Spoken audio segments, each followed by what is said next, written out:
Hey everybody, it's Mitch.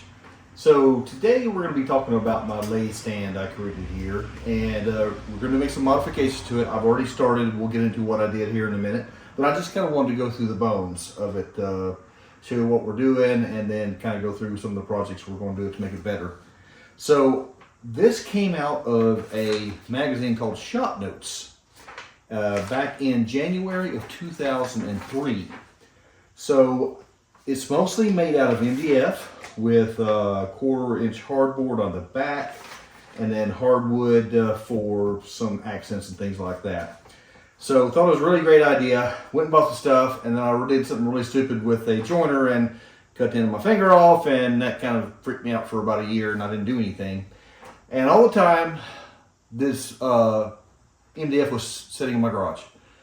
And so I finally got the courage to cut it up. My friend Steve came over, and I had two different sets of plans for two different tool stands. One was this one, and one was for a miter saw stand. And so what I did is we went and cut them all up, and I piled them up, and promptly did nothing with it for a long time. When I say a long time, this was 2004, probably at that point, and I made this in 2020. So just a minute between when I cut the pieces up and when I made this. So here's what happened. So we built a house. I got married. I had moved, carried this thing with me in pieces. We had built a house, moved in, still had all the pieces sitting there. And one day I'm like, I need to make this thing. I need to get back into wood turning, and everything's ready to go. So I made some changes to it. I'll try and put a little insert picture of what the actual design is supposed to look like. But in a nutshell, they had a couple drawers here and a drawer here, and for lathe tool storage. There was a door over here, and then for just covered storage, like just a shelf inside, and then open shelving. All of which is totally impractical and useless. So I'm like, okay, I need something. I've got a small shop. I need to maximize my storage. So I need to know everything that's going to go in here. It's got to fit my tool set and everything. And that's how I came up with this design here. So I took the MDF pieces. I made the modifications to fit this layout. And I put it together. Glue up was horribly stressful because it was hot. Glue was setting up in minutes. I've got this entire carcass to get. So it would be top, bottom, side, middle. Finally got it, had to use clamps to push it down into place and everything, and it was just going perfectly, as much as it could be. Because again, this MDF had sat there for years, and it absorbed, moisture. It swelled up a little bit. I had to kind of shave it down with the sander to make it fit the dados I cut in it and things. So, but everything seemed to work. So that was all great, good, and wonderful. So I did that, came back later in the day, and I started looking at it, and I realized it was smiling at me. And I mean literally smiling at me. The top went like this. Somehow or the other, when me and Steve had cut this middle partition, I had cut it 1/4 inch too short. And I had to use clamps to pull it into place to get it to seat. And I was so frantic and frustrated about it not getting together properly, I totally missed that piece of it. And so what happened is I really just decorated it with a sledgehammer and went away. Then I went and bought plywood, and I started all over again. So the top is 3 pieces of MDF. I kept that part. The drawer faces and the surround here are pecan. This little detail here is actually mesquite. These were originally supposed to be my dining room table, but I didn't get thick enough pieces. These were 5/4. I needed 8/4 to actually build the table, so I just reused these. And that's actually, this is leftover from the table itself. So this is hickory. So started the pecan, ended up with hickory. They're both nut woods. So anyway, so here was the idea. I wanted to be able to fit my tools in here to store everything that I needed. So I've got lathe tools, and by the way, I have another video where I cover some of these things, what's in them and everything, and we're going to be redoing stuff with Gridfinity and adding other pieces here. But the idea here is I've got the often used storage here, and then everything else is just whatever else I needed to make it go. Now I've got a couple issues here. This was horrible to put together, and the reason it was horrible is most of the time when you build a cabinet, you put the bottom drawer in and you come up from there and you just add spacers. I didn't know how big these 3 drawers were going to be. I only knew the top 2 sizes, so I literally built it upside down. And then it was just a nightmare to put together. I never did figure out why it was a nightmare to put together, but I screwed and unscrewed these drawers, I don't even know, hundreds of times it felt like.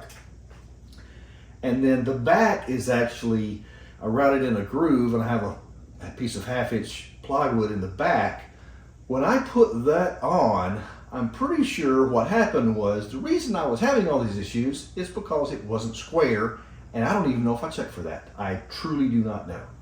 So now, when I pull this out, I get both of them. That's a different issue. We'll cover that in a second. So basically what happens is these drawers touch, starting about right there. So that means one or more of them are not straight. So I've got to take at least this drawer off, probably both, figure out where the problem is, and get it together. This is coming open because if you look over on the right hand side there, I've got those push down casters where you push them down and it pushes the cabinet or whatever you have associated with it up. And what happened, I realized after putting these on yesterday that I had put plates on so that I can take those off because they take up a lot of space. You just trip over them. My plates are not level, so the back is higher. You can actually see it right here. The back is higher than the front. So that's a minor adjustment. Literally, I think I don't know how. It's about a 1/2 inch or 1/4 inch off. It's not a big deal. So anyway, I don't have plans for this because I built it for me. They have plans, so I'll have a link to this to their website. Shop Notes is still in business. They went from a monthly to 6 times a year, I think, or quarterly, one of those 2 things. Anyway, but they do have free build plans, so at least you can get an idea of the dimensions. And if I can, maybe I'll try to get some of these things. I don't know if it'll fit with everybody, but we'll try. So anyway, so here is some stuff that we are doing to this. I have replaced the top 2 drawers with Gridfinity stuff to make everything go better. We'll show that here in a bit. I have put a back on, and then I just installed this. This is a dust collector for the lathe from Rockler. So we'll see how this actually works. You're not going to, anytime you have a dust collection on the lathe, that's kind of a misnomer. It's going to collect dust, not chips. So when you have small stuff that you can or can't see, it'll probably get sucked into the vacuum. Depends on the size of your vacuum. When you have chips that come off, they're just going to go wherever they go. If you're working wet wood, it's probably going to be over your shoulder. If you're working dry wood, it's going to be right in here and on the floor. And it's strictly because they come off forward because the lathe is spinning toward you. And so the direction of the cut is going to put the chips basically in your face. And unless you have a horribly powerful vacuum, it's not going to be powerful enough to suck that stuff in there. But maybe it'll do some good. So that's about it. I just kind of want to give an intro to what we're doing here. Like I said, I've already got a video up on the channel about using Gridfinity. And then we'll get into putting the back on, putting that on. I've got some other storage. We've got to do some repairs here. And I may put some other dust collection behind this because I can't put it solid against the wall because there's power back there. And the power cords are hanging out. So anyway, I just kind of wanted to give you a little heads up on what we're doing here. I don't do much in front of the camera work, but I thought this is kind of an interesting story that it took me literally 16 years to actually build this thing, and then I had to destroy it and start over.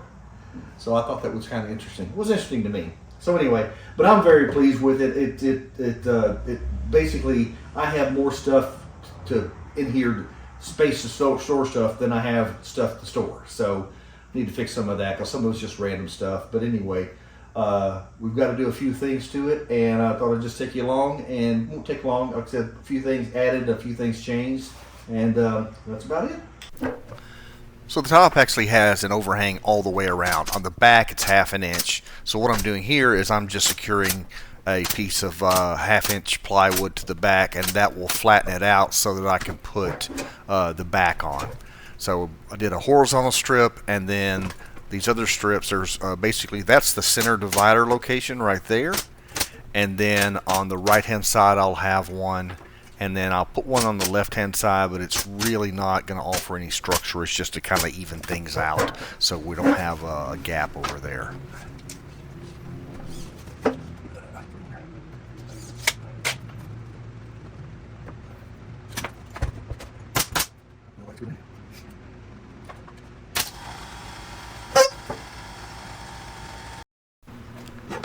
So since I'm working for myself, this is a 4x4 piece of plywood, I thought the easiest way for me to do this is actually to put a cleat on the front. And I'm literally nailing it right on the front and just working from there. So I'll put this cleat on, and that will actually rest on the top. And then once I have it rested, I can then screw it in from the back, which is what we're doing here. So it's just going to fit right on top.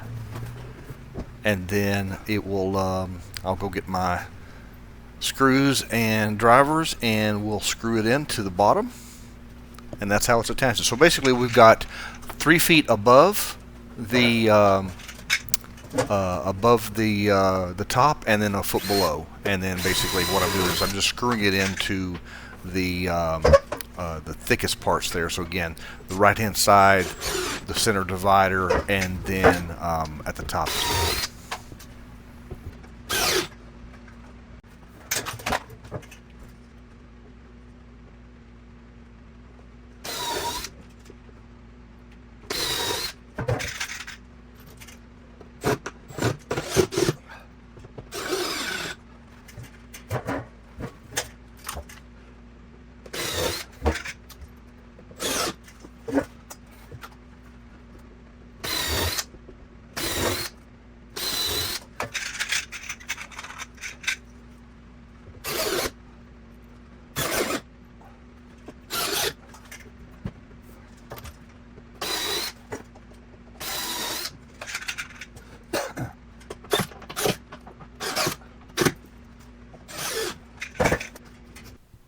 So this is the most awkward camera angle in the world, and I apologize, but there's just too much crap around, and it's really hard to get a good shot. And I tried my best to stay out of the way of the camera with my gorilla arms, but it just didn't work out too well. So the idea here is you have a screw plate that goes below the rails or below the bed of your lathe, and then you have a piece that sits on top, and then a wing nut that actually slides down from the top through that, and then allows that to tighten everything down.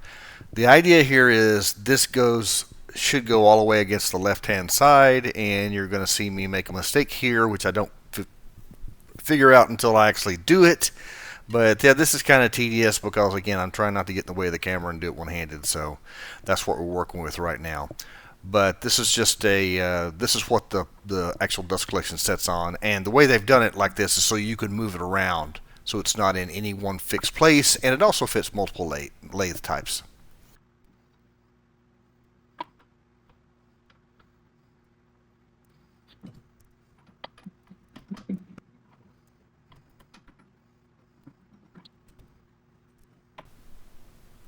That was the mistake, where there's actually when they cast the bed, there's actually a little support there, so I had to unscrew it and then move it down, and now I'm just rescrewing it again. And again, this just goes finger tight, just because there's almost no weight on it. This is the actual stand. It's a little bit tight at the top for some reason. I just used whatever heavy object was there, which was the tool rest. And then what you're going to see me do is try to figure out where I want to put the thing, because it can go in different places. I've never used it in actual, actual combat here, so it's going to be a little bit of playing to figure out what would be the best. But the idea is it fits underneath what you're turning. In the case of pins, which is a lot of what I do, it's really easy to do. But if you have anything bigger, you're going to have it further back.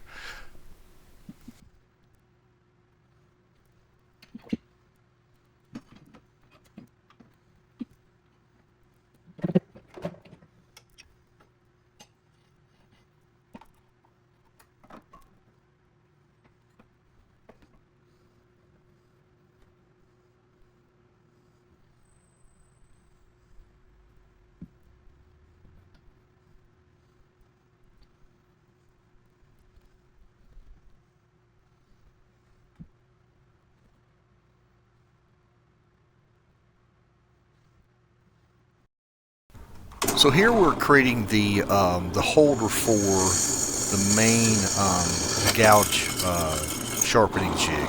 So basically, it's got this rectangular bar, and I was trying to figure out what I wanted to hold that with. Like, well, I don't have the ability to print something in 3D print that will be big enough. And then I realized I had some of this old fence pipe left over, so I went and bought a cap, and just gonna rivet it in place.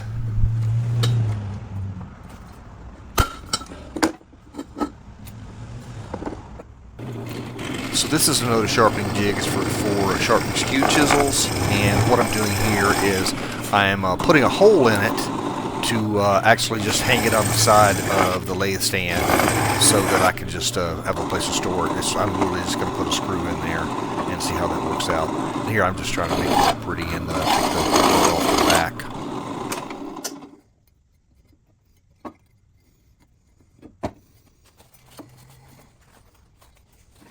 So I have this mostly painted black, and I need to go ahead and drill these holes. So what I'm doing is I'm drilling in a series of holes that I will use to actually secure it to the cabinet itself.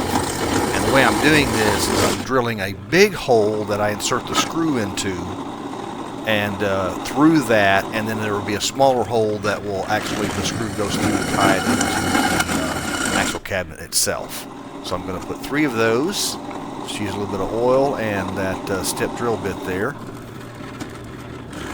Just drill the holes out. They're about ½ an inch wide or something like that. I may make some 3D printed things to cover those up. So here I'm drilling the other end, and again, the reason the big hole is here is just to get through so you can put the screw through there.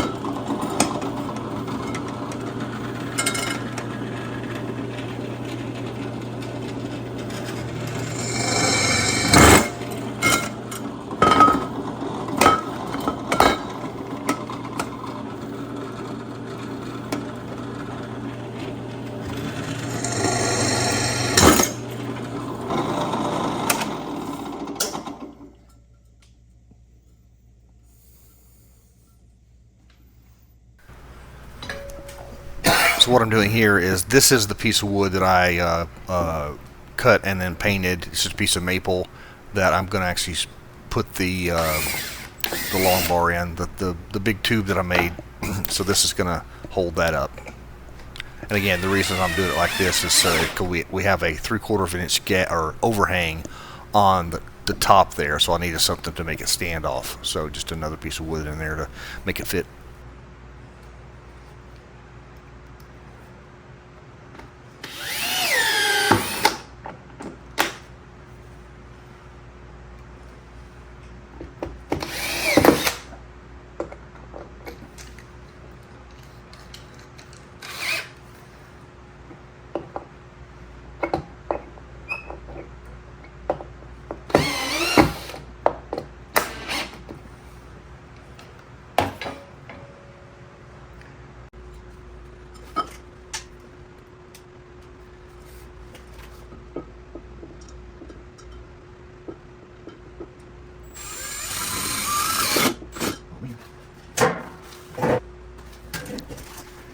Here I'm actually trying to get this bubble straight, and what's funny about it is I forgot that the table was leaning because of that. The feet are uneven, and so what happened is it is level with itself, or with the lean, but it's not level with the cabinet. So later on I ended up taking it off and take the bottom 2 screws out, and then basically aligning it to the actual cabinet itself.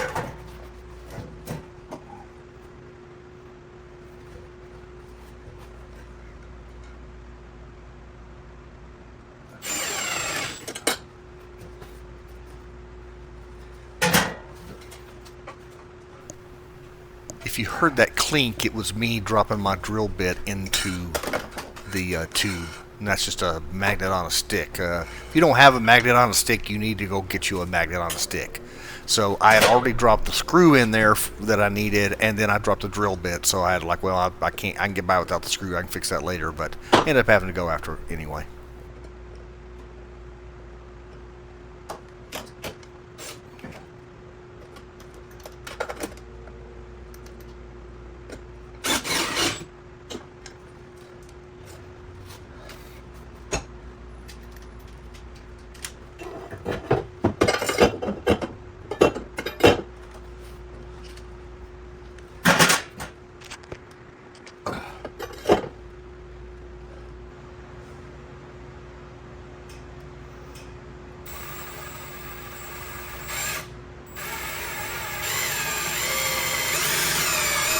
So I really didn't feel the need to overcomplicate this, and I just screwed a screw into the wall there and put it on. But as you can see, I am not happy with the way this is working.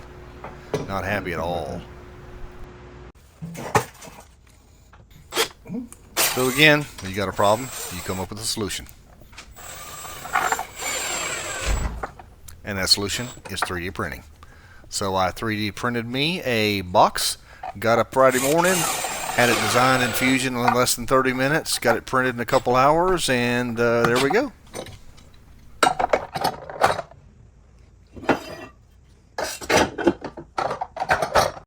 Okay, so let's take a good view of what we did. So we got the back on, I've got access for power, got the power strip down there.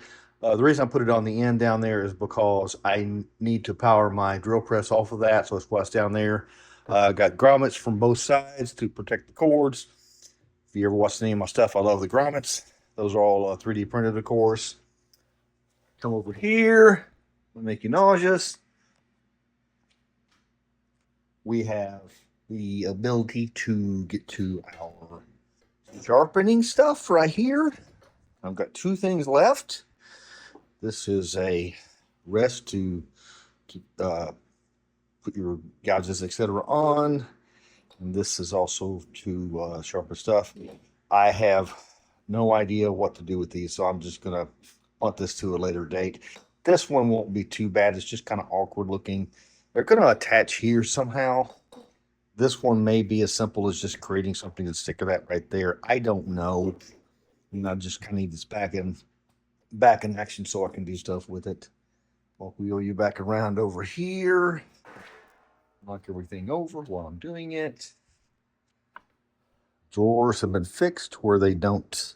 Oh yeah, by the way, we have our storage of all of our lathe stuff. Drawers don't really rub that much anymore. They rub a little bit after I put stuff in them, but that's good, better than catching. So storage for all of the tools. So good.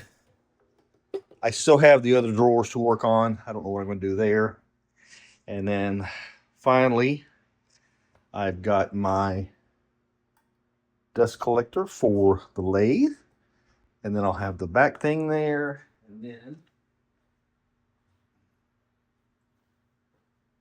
one of the things I'm going to have to think about is I've got a new arm, which may or may not work. Camera arm that I've got to figure out how to mount. And I thought I would put a GoPro on that just to capture stuff on the lathe.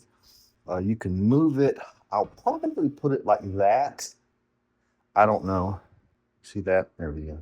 I'll probably mount it like that at an angle. It's just getting really busy over here.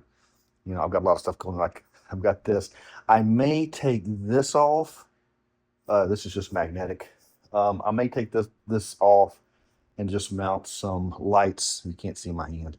Mount some lights onto the back there so that they're over it to give me more light for camera shots and also to see. This really does help. I've literally had this up here for years. It used to be a fluorescent bulb. Now it's an LED. Yeah, so this is all set up. And like I said, I'll figure out where I want to mount this camera mount. And it's a little bit larger than I thought it would be. Yeah, so like I said, I think I'm going to put it over here. And then that way I can, when it's not in use, it can swing out of the way. See this articulating? That. So yeah, put that down there, have it go over the top so I can capture some live action shots on the lathe. So that is it. So that is the updates for this part of the shop. Thanks for watching. Let me know if you got any questions.